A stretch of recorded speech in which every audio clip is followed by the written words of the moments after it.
네, 안녕하세요. 리서치 헬퍼 박 대표입니다. 2월 달에 어떤 지원 사업이 있을지 한번 살펴보도록 하겠습니다. 네, 모집 공고문에 보면 이 뒤쪽에 예비 창업 패키지, 그 다음에 관련된 내용들이 있습니다. 이 예비 창업 패키지 아래쪽에 보면 청년 CEO 육성 사업이라고 있는데, 이 청년 CEO 같은 경우에는 지역에서 지원해주는 사업이고, 울산 지역에 있는 이 청년 창업하시는 분들 대상으로 지원해주는 사업입니다. 그러니까 이제 39세 미만, 39세 이하인 청년들 대상으로 이제 예비 창업자 또는 창업하신 분, 이런 분들한테 이제 40개 정도 지원해주는 사업인데, 이런 청년 CEO를 했을 때 이제 받을 수 있는 사업들이 몇 가지 있습니다.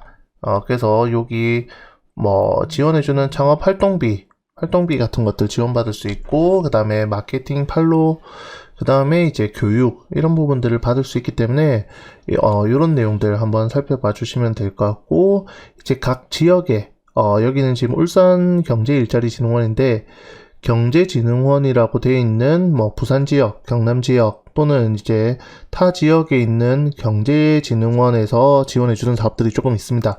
그런 사업들 확인해 보시면 우리가 다른 지원 사업을 받으면서도 이런 사업들 같이 수행할 수 있는 그런 여건들이 되기 때문에 참고해 주시면 좋을 것 같아요. 네, 그리고 또 한 가지 저희 이제 제도전 성공 패키지라고 있습니다. 폐업하신 분들한테 지원해주는 사업인데, 우리가 예전에 폐업을 하거나 아니면 작년에 폐업하신 분들, 이런 재창업 지원 사업을 받을 수 있습니다. 그러니까, 아직 폐업하고 사업자 등록을 하지 않으신 분들, 그리고 폐업하고 사업자 등록을 했음에도 불구하고 3년이 안 지난 분들한테 지원해주는 사업입니다. 네, 사업 내용을 보면, 우리가 지금 2월 29일 목요일까지 3시까지 접수하는 건데, 일반형이 있고 IP 전략형이 있어요. 그래서, 보통 이제 지대권 보유하신 분들은 IP 전략형으로 신청해 주시면 되고, 일반형으로도 신청이 가능합니다.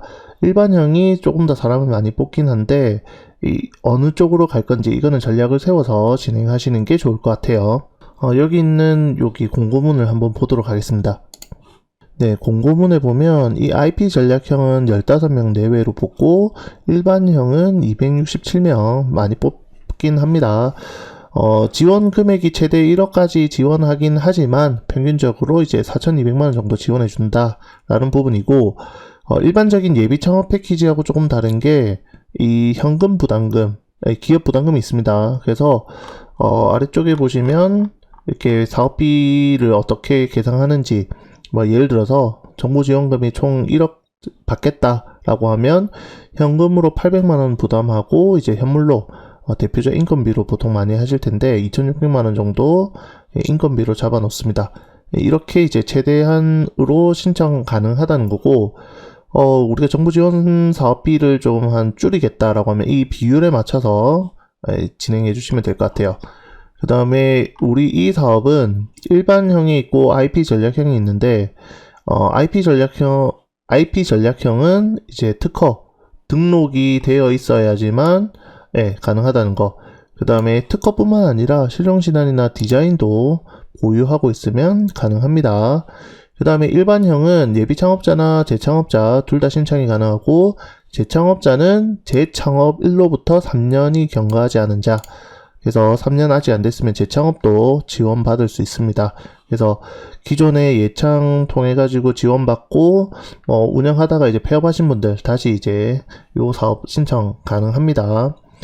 그리고 이제 제외 대상, 국세, 지방세 이런 것들은 당연한 얘기인 거고, 이제 동일 연도에 이제 이 창업 사업화 지원 사업이 되신 분들은 또 안 된다는 거. 그 다음에 이제 제도전 창업 사업화 지원 사업이 한번 되신 분들은 또 안 됩니다. 요렇게 이제 진행하고 있는 부분들 참고해 주시면 좋을 것 같고요. 지원해주는 이제 지원 내용들, 예비 창업 패키지든 아니면 제도전 예비 창업 패키지든 어떤 사업이든지 다 비슷하게 지원해주고 있습니다. 그러니까 이 성과를 잘 낼 수 있도록 이제 프로그램들이 구축되어 있고, 네트워킹도 그러니까 멘토들하고 이 멘티들하고 소통할 수 있는 네트워킹, 그 다음에 이제 팔로를 개척할 수 있는 지원 사업들, 이런 자체적으로 운영하는 프로그램들이 다 비슷비슷하게 운영되고 있습니다. 그래서 이런 내용들은 어떤 사업을 받아도 유사하게 혜택 받을 수 있기 때문에 예비 창업 패키지든 청년 창업 사관학교든 신사업이든 아니면 이런 제도전 사업이든 어떤 사업이든지 한번 받아보시면 그래도 회사 초반에 운영하는데 많은 도움을 받을 수 있을 거라고 생각이 듭니다. 그 신청 접수 기간은 2월 29일 목요일 3시까지 접수하는 건데, 이 지역별 주관 기간을 선택해야 됩니다. 그러니까 이 지역을 선택해야 된다는 게 우리 집 근처 또는 내가 운영하고자 하는 사업장 위치 근처에 신청해 주시는 게 그나마 가까워서 제일 좋다는 거고, 따르게 이제 멀리 있는 주관 기간을 선택해도 크게 문제되지는 않습니다. 그래서 그런 부분들 희망하는 곳에 접수해 주시면 좋을 것 같아요. 네, 그리고 이제 G스타트업 예비 창업 지원 사업, 이런 사업들도 지역에서 지원해주는 사업이고, 그리고 이제 부천에서도 이 지역에 있는 기업들한테 지원해주는 사업들이 있습니다. 그래서 각 지역, 우리 지역에서 지원해주는 사업들, 이런 부분들은 좀 챙겨주시면 좋을 것 같고요. 그 다음에 이제 스포츠 기업 성장 및 육성 지원 사업이 있는데, 이게 선도기업, 예비 선도기업, 이제 해외 진출 기업 이렇게 나눠서 지원해주고 있어요. 이 선도기업, 예비 선도기업, 해외 진출 지원 기업에 따라 이 지원해주는 사업비가 조금 다릅니다. 그래서 공고문 한번 확인해 주시면 좋을 것 같고요. 내용을 간단하게 설명드리면, 이제 여기 선도기업 같은 경우에는 최대 3억까지 지원해주고, 예비 선도기업은 1억까지 지원해주고, 해외 진출은 1억에서 2억 그 사이쯤 지원해주고 있습니다. 그래서 예비 선도 기업 육성 사업에 대해서 설명해 드리면, 우리가 3년 이상 된 기업들한테 지원해주는 사업이라고 볼 수 있습니다. 이 3년 이상 된 기업한테 지원해주는데, 일단 기업당 최대 1억까지 지원해주고 20개 기업 이제 모집하는 거죠. 그 다음에 이제 선정 후에 최대 3년간 계속해서 지원받을지 말지 이런 것들이 결정납니다. 그러니까 우리가 맨 처음에 신청하고 이 다음에도 지원 사업을 받을 수 있도록 성과를 내주는 게 필요하겠죠. 지원 자격은 이제 스포츠 용품 제조, 그 다음에 서비스, 그 다음에 시설, 이런 부분들을 하는 업체들 누구든지 신청이 가능합니다. 업력이 3년 이상 된 기업들만 신청 가능하고요. 그 다음에 이 매출 부분이 사실 이제 스포츠업으로 등록만 해놓고 매출이 안 나는 경우들이 있는데, 이 스포츠 산업 비중이 10% 이상이면 된다는 거죠. 그러니까 대부분 스포츠 산업을 하시는 분들은 10% 이상 매출이 다 나올 거예요. 그래서 이런 부분들 참고해 주면 될 것 같고, 그 다음에 3개년도 매출 이제 제조업 같은 경우에는 8억이 넘어야 된다는 거, 그 다음에 서비스업이나 시설업 같은 경우에는 3억 초과돼야 된다는 거, 이런 부분들 살펴봐 주시면 될 것 같고, 그 다음에 3년차 미만, 3회차 미만 참여 기업만 가능하다는 거죠. 그래서 연도별로 각 1회차 지원이 가능한데, 요거 같은 경우에는 전략이 필요하죠. 이런 예비 선도 기업을 계속해서 받을 건지, 아니면 예비 선도 기업에서 아니면 선도 기업 육성으로 넘어갈 건지, 이런 부분들 생각해 보시면 될 것 같은데, 총 합해서 3회차 미만, 그러니까 3번까지 최대한 받을 수 있다는 거죠. 그래서 이런 내용들 한번 자격 요건 참고해서 신청해 주시면 될 것 같고요. 그 다음에 이제 지원해주는 금액들 최대 1억까지 지원해주는 거고, 자부담은 30%. 그래서 요런 금액들 정부에서 지원해주는 총 금액을 1억 다 신청했다 그러면 민간 부담금이 이제 4,200만원 정도 들어가게 됩니다. 그래서 그 돈을 합쳐서 우리가 이제 사업비를 쓸 수 있다는 거, 요거 참고해 주시면 좋을 것 같고요. 사업비는 이렇게 이제 사업 고도화 지원에 꼭 사업비를 써야 되는 부분들이 있습니다.